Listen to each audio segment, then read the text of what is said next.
Je, hujambo? Hiki ni kipindi cha Neno na ninaamini ulishakitambua kwa kitambulisho hicho. Sasa tumsikilize mchungaji Geoffrey Wanjala Munielo ambaye atatubariki na neno la Mungu.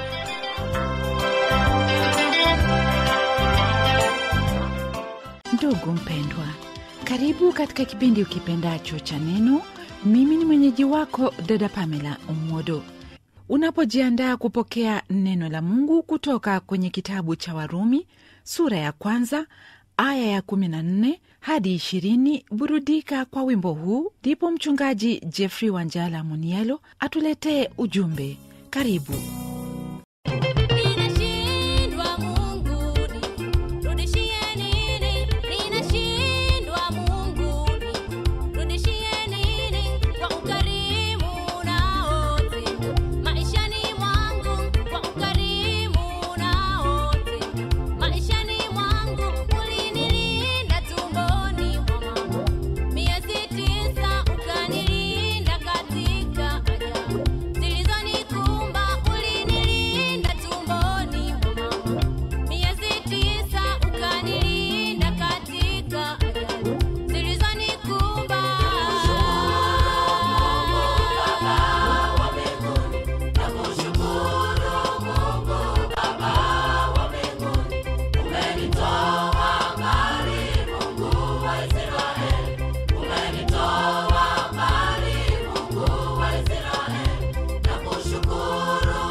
Namshukuru Mungu, rafiki msikilizaji, kwa baraka ya neno lake kwetu siku hii ya leo.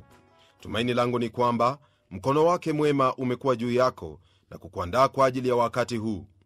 Neno hili la Mungu ni hitaji letu la kila siku, kwa kuwa ndiyo nuru yetu na mwanga katika mapito yetu.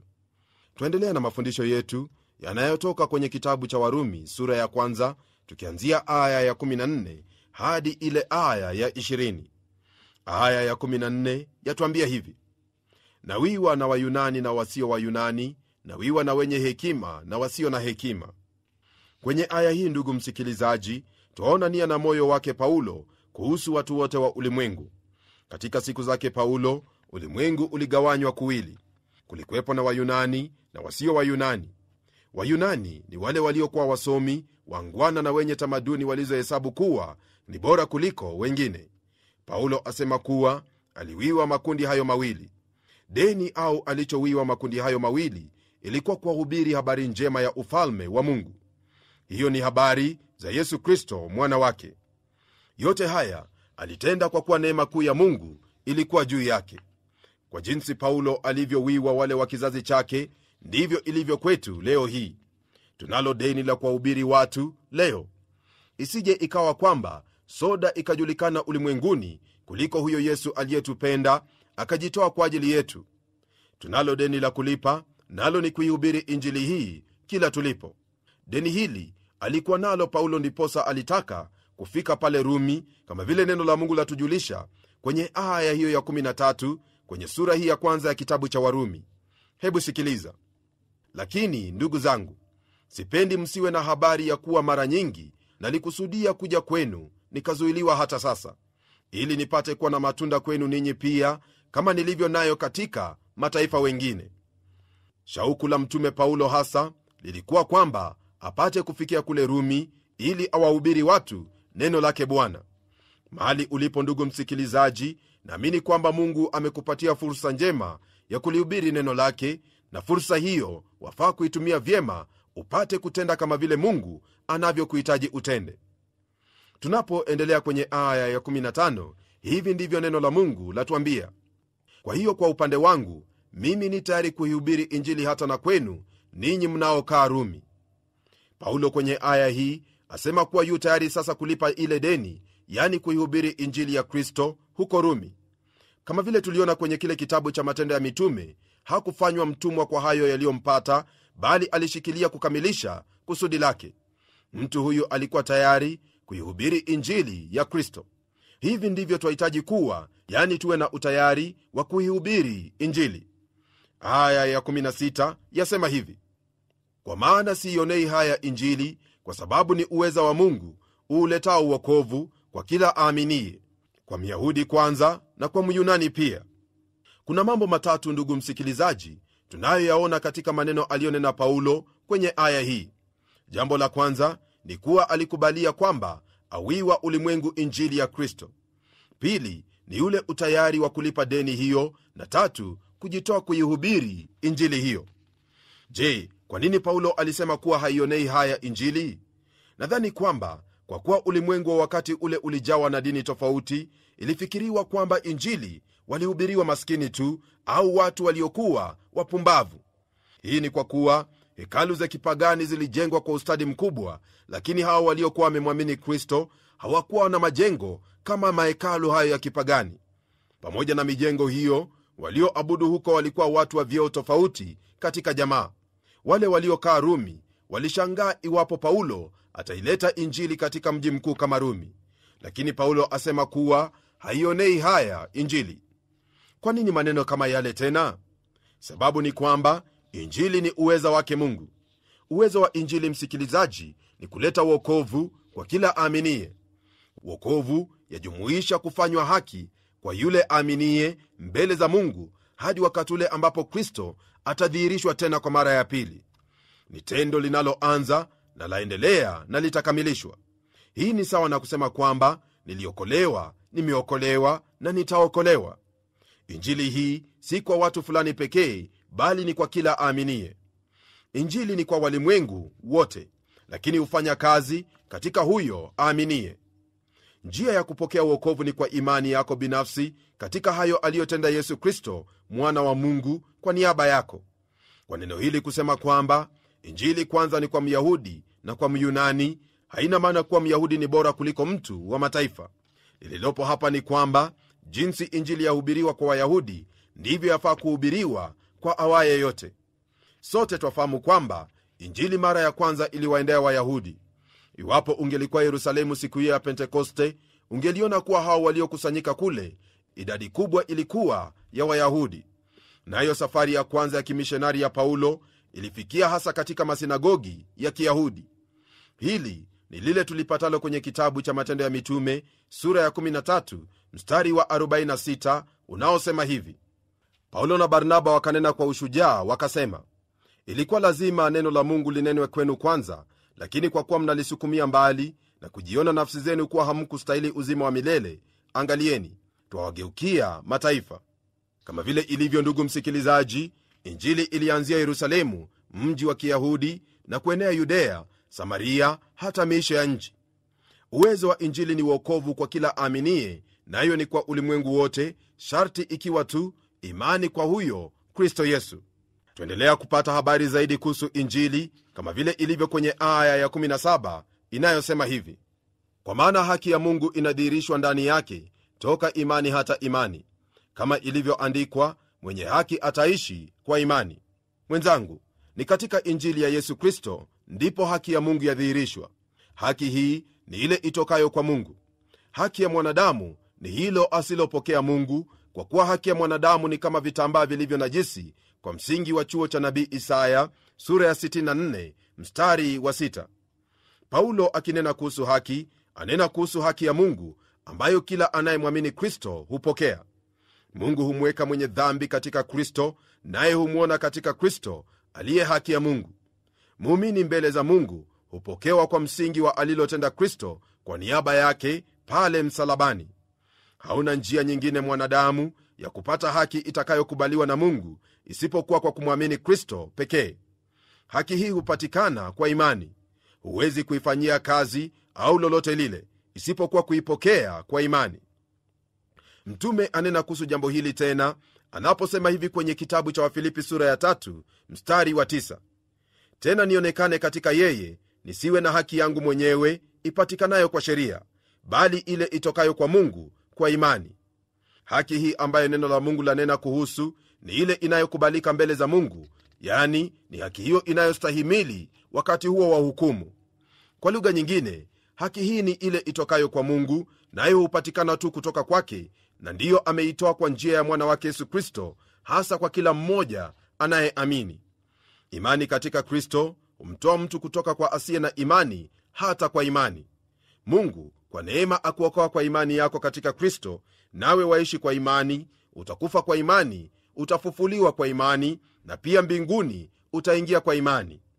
Mara mtu anapomwamini Kristo, huyo husamehewa dhambi zake na kuhesabiwa haki kwa ajili ya hayo yote aliyoyatenda Kristo pale msalabani. Kifo cha Bwana wetu Yesu Kristo hakikutuletea tu msamaha wa dhambi, bali pamoja na msamaha tulipewa haki itokayo kwa Mungu. Katika Kristo waumini wahesabiwa kuwa wenye haki mbele za Mungu, maana alitolewa kwa ajili ya makosa yetu na kufufuliwa ili tupate kuhesabiwa haki. Hayo ndiyo yapo kwenye sura ya 4 mstari wa 25 kwenye kitabu hiki cha Warumi. Katika Kristo twasimama tukiwa wakamilifu mbele ya Mungu. Je, ndugu yangu, ni wapi pengine wahitaji kusimama ukiwa mkamilifu mbele ya Mungu kuliko ndani ya Kristo? Unapotafakari hilo, hebu nikwambie hivi ya kwamba tendo la Mungu la kuhesabia wanadamu haki kwa imani si kwamba atenda bila msingi au kiholela.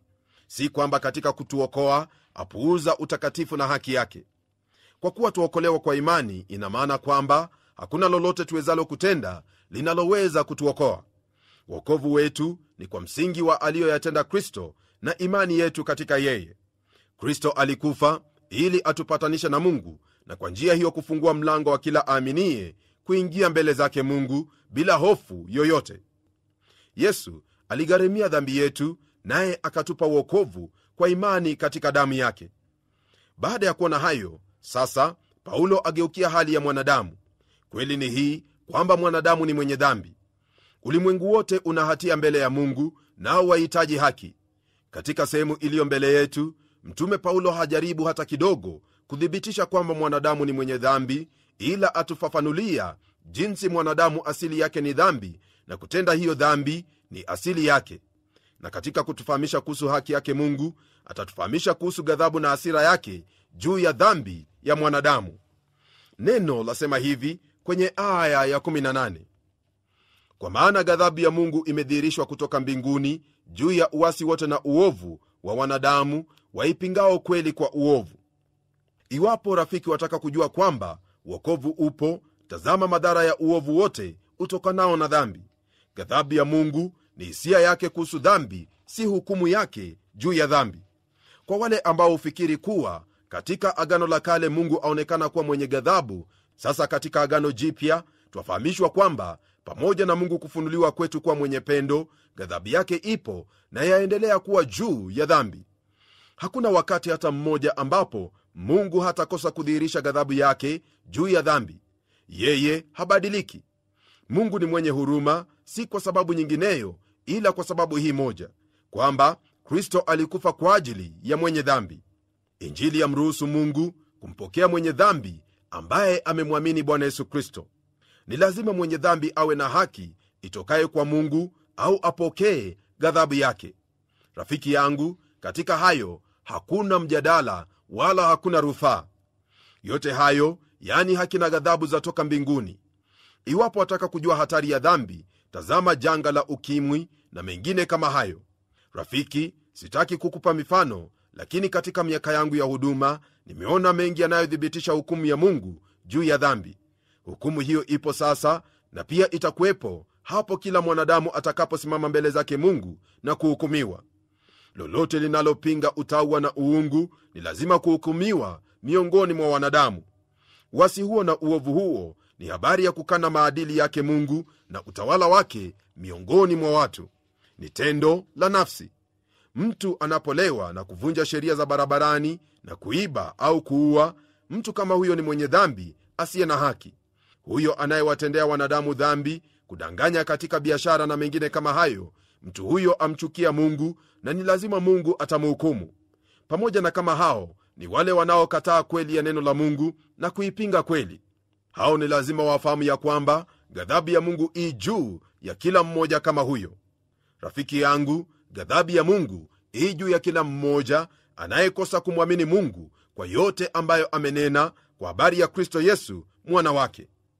Tunapogeukia aya ya 19 na hiyo ya 20, neno la Mungu liendelea kutuambia hivi: kwa kuwa mambo yake Mungu yanayojulikana yamekuwa dhahiri ndani yao, kwa maana Mungu aliwadhihirishia. Kwa sababu mambo yake yasiyoonekana tangu kuumbwa ulimwengu yanaonekana na kufahamika kwa kazi zake, yani uweza wake wa umilele na uungu wake, hata wasiwe na udhuru. Maandiko haya, msikilizaji, kama vile tumeyasoma, yatufahamisha mpango wa kwanza kuhusu ufunuo kutoka kwa Mungu. Ulimwengu huu tunamoishi watujulisha mambo mawili, nayo ni kumuhusu Mungu na uweza wake. Haya yaonekana katika yote aliyoyaumba. Lakini mambo yasiyoonekana yawezaje kuonekana, msikilizaji? Mambo yasiyoweza kuonekana yaonekana katika mwanga wa ufunuo wake katika uumbaji au maumbile, sawa na vile mwandishi wa Zaburi asema hivi kwenye Zaburi ya 8 aya ya 3: nikiziangalia mbingu zako, kazi ya vidole vyako, mwezi na nyota ulizoziratibisha. Pamoja na andiko hili ni lile lililoko kwenye Zaburi ya 19 mstari wa kwanza unaosema hivi: mbingu za uhubiri utukufu wa Mungu, na anga latangaza kazi ya mikono yake. Maumbile, msikilizaji, zaidi yatufunulia uwezo wake Mungu usioweza kubadilika. Paulo alinena kuhusu jambo hili alipokuwa kule Athene. Neno lasema hivi kwenye sura ya 18 mstari wa 17 kwenye hicho kitabu cha Matendo ya Mitume. Hebu sikiliza: lakini hakujiacha pasipo ushuhuda, kwa kuwa alitenda mema, akiwapeni mvua kutoka mbinguni na nyakati za mavuno, akiwashibisha mioyo yenu chakula na furaha. Na kwa sababu sote ni uzao wake, asema hivi kwenye sura ya 17 mstari wa 29 katika kitabu hicho cha Matendo ya Mitume: basi kwa kuwa sisi tu wazao wa Mungu, haitupasi kudhani ya kuwa uungu ni mfano wa dhahabu au fedha au jiwe, vitu vilivyochongwa kwa ustadi na akili za wanadamu. Kuna hilo lililo katika mwanadamu ambalo hupata maana ya yote yaliyo katika maumbile na kumjulisha habari ya Mungu. Hivyo wale hushikilia kuwa hakuna Mungu, wao ni wapumbavu. Hili alithibitisha mwandishi wa Zaburi kama ilivyo katika Zaburi ya 14 mstari wa kwanza usemao hivi: mpumbavu amesema moyoni, hakuna Mungu. Neno hili mpumbavu, ndugu yangu, lina maana ya mtu aliyekichaa, mtu aliye na akili pungwani. Mtu huwa wazimu anapokana kuwa Mungu yupo. Kwa sababu ya ushuhuda wa maumbile kumuhusu Mungu wetu, mwanadamu hana udhuru wowote ule, hasa kuhusu ya mpasayo. Ni wazi kwetu kwamba dhambi haikuingia ulimwenguni kwa kutojua, bali ni kwa chaguo la mwanadamu kumwasi Mungu, huku akiwa na ufunuo kumuhusu. Ni ombi langu kuwa utamtii Mungu, hasa kwa kuwa amejifunua kwako kwa njia ya mwana wake Yesu Kristo, sasa hivi. Hili nakwambia kwa kuwa iwapo utakosa kumtambua Mungu jinsi alivyo, au iwapo utakosa kumwamini katika yote aliyokunenea, wewe ndiwe utapata hasara. Kumbuka ya kwamba Mungu hakutegemei wewe, wewe ndiwe wamtegemea. Na hebu chukua muda ujitazame mwenyewe. Tazama maisha yako, jitazame jinsi ulivyo leo hii. Watumia pumzi yake, watumia mwili wake, nafsi ulio nayo ni yake, chochote unachoguza chatokana naye. Kwa hivyo elewa ya kwamba wewe wamtegemea Mungu. Mungu hakutegemei hata kidogo. Kuna jambo hili ambalo ni vyema nikwambie msikilizaji, ya kwamba kuna watu ambao hufikiri kuwa Mungu awategemea wao. Ndugu yangu, iwapo una wazo kama lile, ole wako, maana wewe umezaliwa tu hivi karibuni.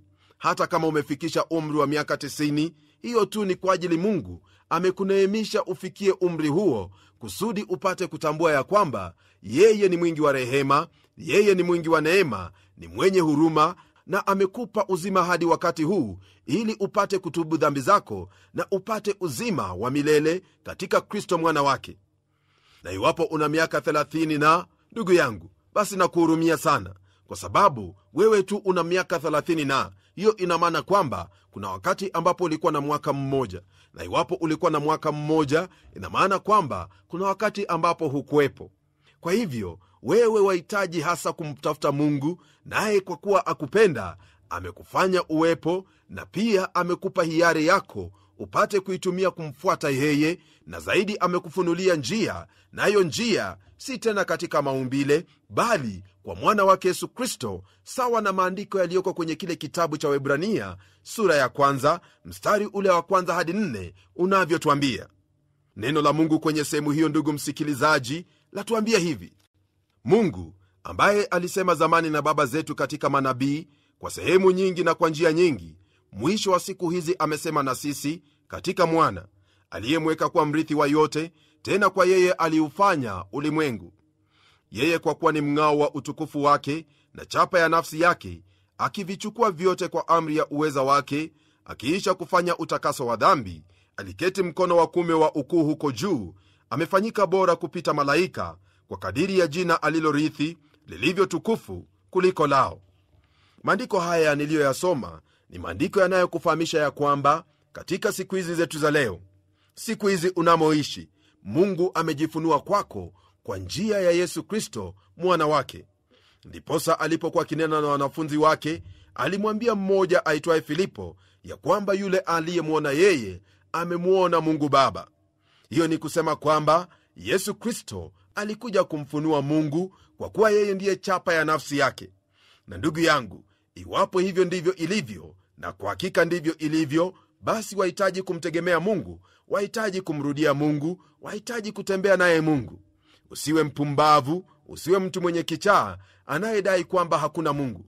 Maana wewe ni mtu ambaye leo upo, kesho haupo, kama majani ya kondeni, leo hii wachanua, kesho haupo. Ndugu yangu, utakuwa mwenye busara iwapo utamgeukia Bwana Mungu na kumwomba akusamehe dhambi zako na kumuuliza akuokoe kwa njia ya mwana wake Yesu Kristo. Maana kwa kufanya hivyo, basi utakuwa kati ya wale wabarikiwa, wale wapendwao na Mungu, tena wale walioitwa wawe watakatifu. Najua kwamba hili ni jambo utakalolitilia maanani, nawe utatenda kama vile Mungu akuhitaji utende, na hivyo utabarikiwa maishani mwako. Hebu natuombe. Mungu tena Baba wa Bwana wetu Yesu Kristo, wewe ndiwe Mungu na muumba wa yote yaonekanayo na yasiyoonekana. Tazama Bwana, sisi wanadamu jinsi tulivyopotoka, maana hata tukafikia sehemu ya kusema kwamba wewe haupo, dhihirisho kwamba tumekuwa watumwa wa dhambi kiasi cha kuwa na akili punguani. Lakini nakushukuru kwa ajili ya mwana wake Yesu Kristo uliyemtuma hapa ulimwenguni ili apate kukudhihirisha na kukufunua kwetu, kusudi tupate kukujua jinsi ulivyo, na pia kumjua Yesu Kristo mwana wako, ambaye kumjua ni uzima wa milele.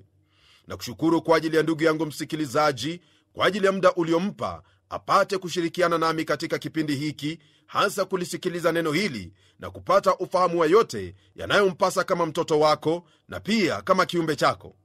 Bwana, naomba neema yako iwe juu yake na ya kuwa baraka zako zitaandamana naye hasa anapokugeukia na kuishi kulingana na maadili yako yaliyofunuliwa kwenye neno lako ambalo ni uzima wetu.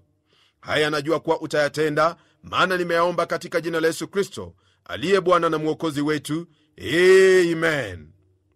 Rafiki msikilizaji, bila shaka najua kwamba umebarikiwa na ya kuwa maneno ambayo umeyapokea leo hii yataendelea kuwa ya baraka maishani mwako unapoyatafakari. Elewa ya kwamba neno hili ni taa ya miguu yako, ni dirii yako katika maisha haya, na litakuongoza katika mapito magumu ya maisha haya ya mwanadamu. Lakini elewa kwamba mwisho wa yote ni lazima utamwona huyo aliye utukufu wako, naye ndiye Yesu Kristo, Bwana na Mwokozi wako. Jina la Bwana libarikiwe milele unapoendelea kutenda mema, unapoendelea kulifuatilia neno hili na kutenda kama vile linavyokuagiza. Na kwa hayo, hebu tukutane tena kwenye kipindi kijacho, tuendelee kubarikiwa kama vile tumebarikiwa sasa hivi. Neema yake Kristo iwe na roho yako hadi wakati huo. Mimi ni mchungaji wako Geoffrey Wanjala Munialo, na neno litaendelea.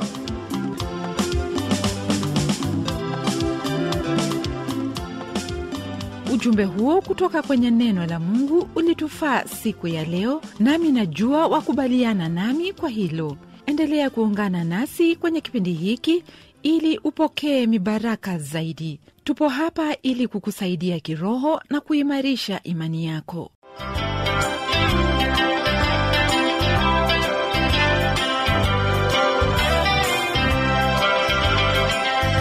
Ndiyo msikilizaji wangu, neno ni lazima liendelee. Kwa hivyo, hebu tuandikie utueleze jinsi hili neno la Bwana linakubariki. Anwani yetu ndiyo hii: Transworld Radio Burundi, Rohero, barabara la Jierer namba 27, Bujumbura, Burundi. WhatsApp, SMS na kupiga simu ni kwenye namba 71 650 650.